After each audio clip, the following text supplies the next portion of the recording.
Ayollarning eng optimal sog'lom homilador bo'lish va tug'ish yoshi bu 18 yoshdan 35 yoshgacha.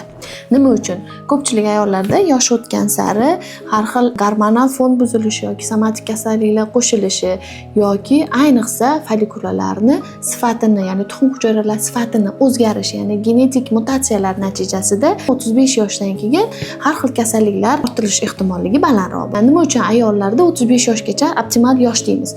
Chunki masalan erkaklar spermatozoidlari doimiy yangilanib turadi. Doim yangilanib, yangidan hujayralar paydo bo'ladi. Ayollarda bo'lsa, masalan, tug'ilganda 2-2,5 millionta tuxum hujayra bilan tug'iladi. O'sha tuxum hujayra umrining oxirigacha yetishi kerak, ya'ni klimaks bo'lgunigacha yetishi kerak.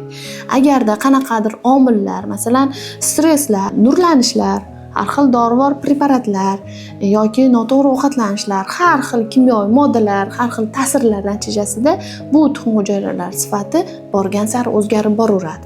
O'shaning uchun biz eng optimal, eng zo'r yoshni 18 yoshdan 25 yoshgacha deb hisoblaymiz.